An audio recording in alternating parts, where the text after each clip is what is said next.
નમસ્કાર, વસુંધરામાં ખેતીની વાતમાં આપનું હાર્દિક સ્વાગત છે।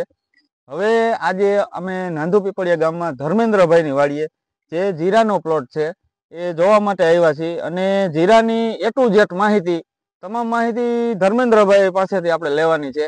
એમને જે ટ્રીટમેન્ટ કરી છે એ દવાની તમામ treatment Vasundhara agro and seeds Kotha Pipaliya ત્યાંથી થઈ છે। જે દવા એને વાપરી છે પણ જે પ્રગતિશીલ ખેડૂત છે ધર્મેન્દ્રભાઈ એમને કોઠા હુજથી જે જીરું પકવે છે અને જીરાનું જે મમલક ઉત્પાદન લે છે કે કાળી ચરબીના જે પ્રશ્ન હોય, કોઈ રાખોડીના હોય, કોઈ સુકારાના હોય, તો કઈ રીતનું પિયત આપવું, કઈ રીતના દવાના છંટકાવ કરવા, કેટલું પાણી, કેટલા પંપ છંટકાવ કરવા, એ બધી આપણે ધર્મેન્દ્રભાઈ પાસેથી માહિતી લેવું। પણ પહેલા આપણે ધર્મેન્દ્રભાઈનો આપણે પરિચય લેવું। તમારો પરિચય આપો। નમસ્કાર દિલીપભાઈ। નમસ્કાર। મારું નામ છે ગુજરાતી ધર્મેન્દ્ર દિનેશભાઈ, બરાબર। ગામ નાંદુ પીપળિયા, તાલુકો લોધિકા, જિલ્લો રાજકોટ। બરાબર। હવે તમે જે આ જીરું વાવ્યું છે, પહેલા તો આપણે એમને પૂછું કે આ વેરાયટી કઈ તમે વાવી છે? આ છે એરીનો 7 નંબરની વેરાયટી। બરાબર।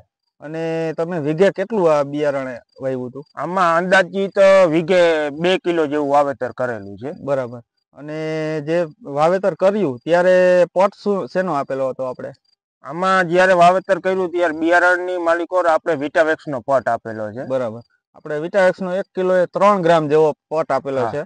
અને જો હવે આપણે વાત કરી તો જે તમે પાયામાં જે ખાતર વાપર્યું છે એની થોડી માહિતી આપશો?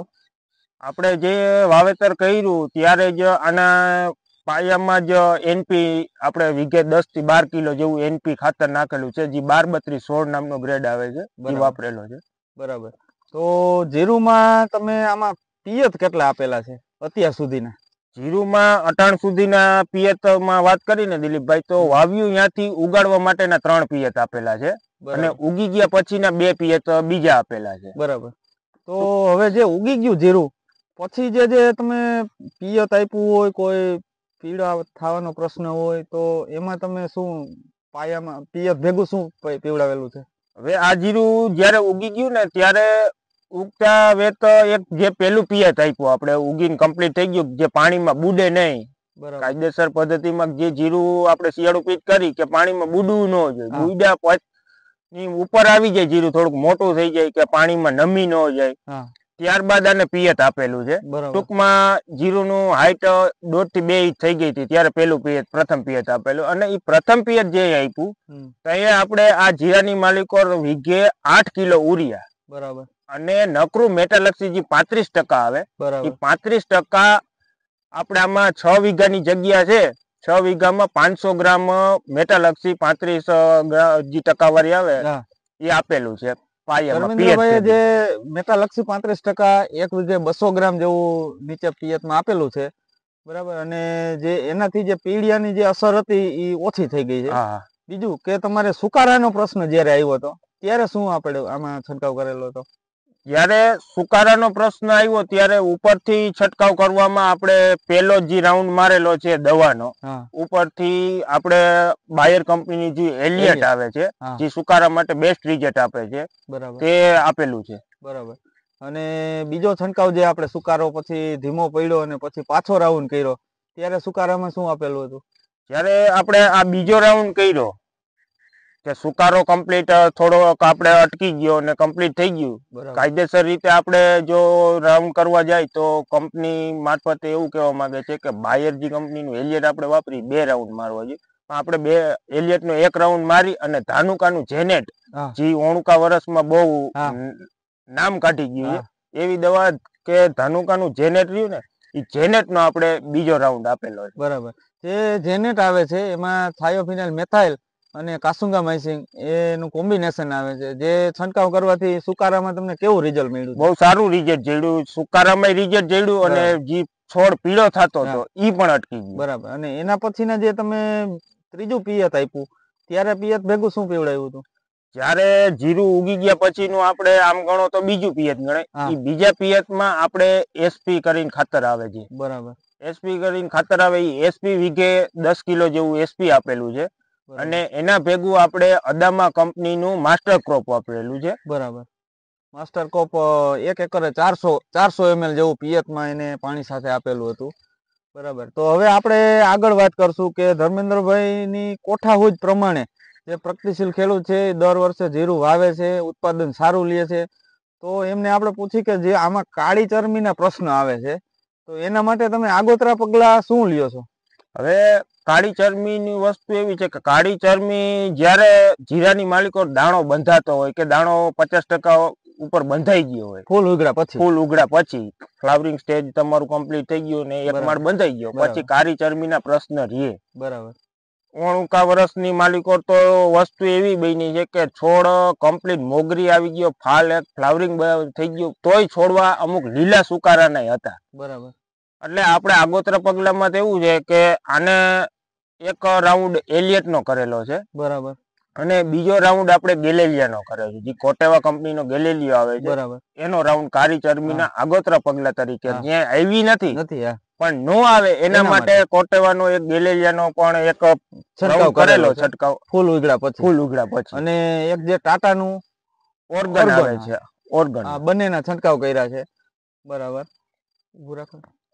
તો ધર્મેન્દ્રભાઈ, જે આપણે આ વેરાયટી વાવી છે, આ વેરાયટી પેલા તો કઈ વેરાયટી છે?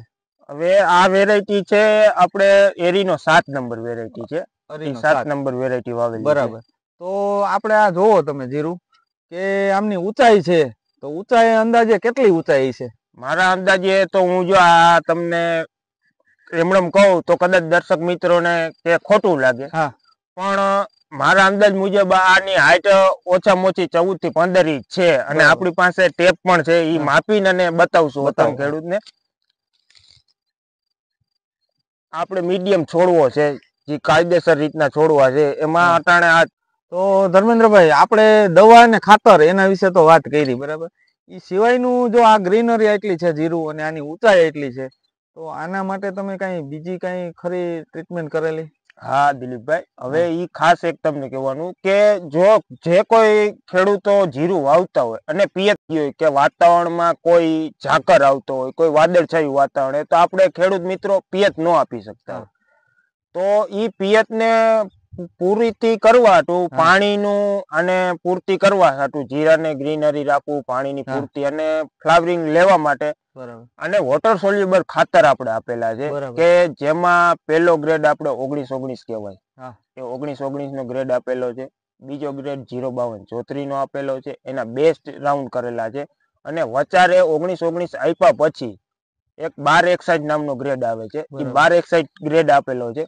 અને ઈ ગ્રેડ એવી રીતે આપ્યા છે કે જે ખેડૂત આપણે મેં તમને કીધી કે આપણે બાયરનું એલિયટ છે, ધાનુકાનું જેનેટ છે, ટાટાનું ઓર્ગન, કોટેવાનું ગેલેલિયો, આ બધી દવા આપણે મારતા હોય તો આ બધી હાઈ પાવર ની દવાઓ છે અને જેનું રિઝલ્ટ લાંબા ટાઈમ સુધી આવે. એટલે જીરામાં કોઈ 4-5 દી આપણે પંપ લઈને જવાના નથી. તો ઈ મેં એવી રીતના મારી કોઠા સુધી મેં એવી રીતના ગોઠવણી કરી છે કે જીરાની માલિકો આપણે દવા પણ છાંટતા હોય કે દવા જે છાંટી તો દવાનું માપ તમે તમારી પાસે લેવાયો તો તમે દવાનું માપ મને આપ્યું છે કે 20 ml બોટલમાંથી નાખવાનું, 15 લીટર પાણીમાં 20 ml નાખવાનું. તો હું મારી કોઠા સુધી 6 વીઘાના ભાગ કાઢી નાખું. 6 વીઘામાં તમે મને 20 પંપની દવા આપી છે, મારે આમાં 30 પંપ નાખવા છે. બરાબર. તો હું ટૂંકમાં દવાનું પ્રમાણ ઘટાડી અને પંપ વધારી દઉં એટલે પાણી વધી ગયું. અને બીજું કાર્ય એ કરું છું કે જયારે દવાનો ડોઝ મારું ત્યાં નકરી દવા જ મારું. બરાબર. પછી મારે વોટર સોલ્યુબલ માથેથી ખાતર દેવું છે કે 4 દિવસનું સ્ટેજ વયું ગયું દવા મારી છે. આજ દવા મારી 1 તારીખે, માની લો 1 તારીખે આપણે દવા મારી દીધી, તો 1 તારીખે દવા માર્યા પછી 4 દી વચ્ચે ખાલી જવા દો અને 5મે દી પાછું વોટર સોલ્યુબલ ખાતર આપી દો અને એ વીઘે ઘાટા જ પંપ કરું. બરાબર. ભલે આપણે કિલોમાંથી 10 થી 12 પંપનું કહે છે કંપની કે 10 થી 12 પંપ કિલોમાં કરવા, હું ખાતરનું પ્રમાણ સેજ ઓછું કરી નાખું અને વીઘાની માલિકો 4 થી 5 પંપ મારી દે. બરાબર. અને જ્યારે પાણી મુકાઈ ગયું મને એવું લાગ્યું કે હવે આને થોડીક પાણીની ખેંચ છે, તો આપણી પાસે ટ્રેક્ટર માઉન્ટેડ જે પીએમટી કંપનીનો સ્પ્રે પંપ છે. બરાબર. એ સ્પ્રે પંપ થી હું ઘાટો ફુવારો મારું છું. એના હિસાબે આ તમને જોવો છો એ ગ્રીનરી ને પાણીની પૂર્તિ છે. બરાબર. તો જે દરેક ખેડૂતો, જે ધર્મેન્દ્રભાઈ ધારો કે વીઘે 3 પંપની દવા નાખે અને વીઘે 4 થી 5 પંપ પાણી નાખે છે, એ રીતનો છંટકાવ કરે છે. બીજું કે ધર્મેન્દ્રભાઈ પાસે જે પીએમટી નો પંપ છે, ટ્રેક્ટરથી ચાલતો પંપ, એ પણ આપણે આગળ વિડીયોમાં આગળ જોશું કે ઈ કઈ રીતના દવાનો છંટકાવ કરે છે. તો દરેક ખેડૂતોએ વીઘે 4 થી 5 પંપ પાણીના નાખવા જોઈએ. ભલે દવાનું જે પ્રમાણ છે એ 3 પંપનું વીઘે એ પ્રમાણે લખી અને ડોઝ કરી અને વીઘે 4 થી 5 પંપ જીરામાં છાંટવા જોઈએ, જેથી ઉપરથી પણ પિયત મળે અને અમુક દવાના ધર્મેન્દ્રભાઈ ટ્રેક્ટર થી જે દવા રિઝલ્ટ વધારે મળે. કારણ કે દવામાં ખેડૂત મિત્રો ઈ જ ભૂલ કરે છે દિલીપભાઈ, મારા ખ્યાલ મુજબ કે એગ્રો માંથી દવા લઈ આવ્યા, દવાનું માપ કીધું આપણને 20 ml કે 15 ml, કારણ કે જે મોંઘી દવાઓ છે 15 થી 20 ml નું જ માપ હોય. પંપ ઓછા કરી નાખે, ઘટાડી નાખે, પછી એમ કે આટલી બધી મોંઘી દવા મારી, સ્ટાન્ડર્ડ કંપનીની દવા મારી, પણ મેં આજ રાઉન્ડ માર્યો, મને રિઝલ્ટ નહીં ને પડખે ના ખેતરમાં આજ રાઉન્ડ ગયો છે તો એને રિઝલ્ટ આવ્યું.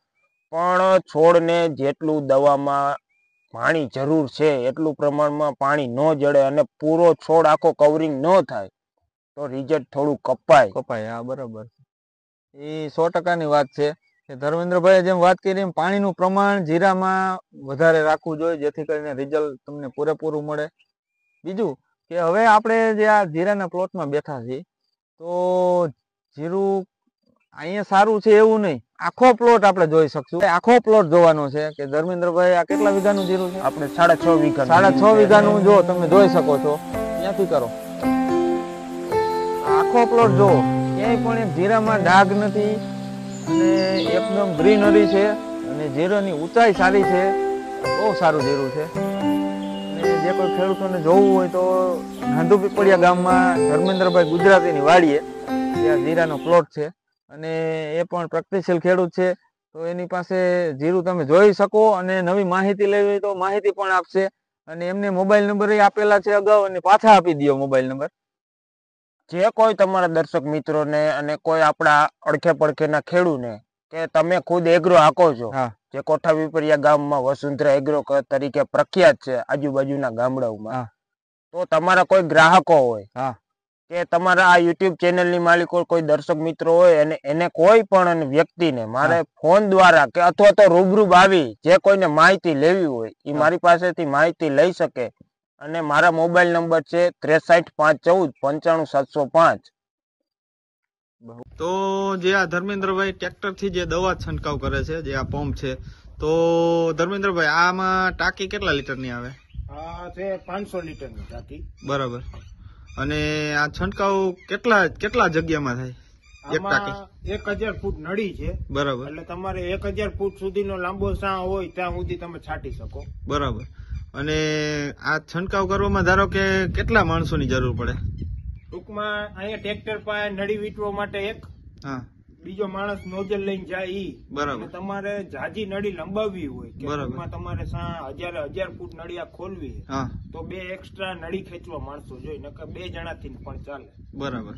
જે આ ટ્રેક્ટર થી ધર્મેન્દ્રભાઈ દવા છંટકાવ કરે છે, જો આ જોઈ શકાશે કે આ ટાઈપની ટાંકી હોય અને નળી હોય અને આ રીતનો પંપ હોય છે. તો ધર્મેન્દ્રભાઈ જે પ્રગતિશીલ ખેડૂત છે, સાથે સાથે એ શોખીન પણ છે. તો જો તમે આ એના બળદ છે, જો આ બળદના પણ શોખીન છે અને ખેતીમાં પણ પોતે બહુ વધારે રસ ધરાવે છે.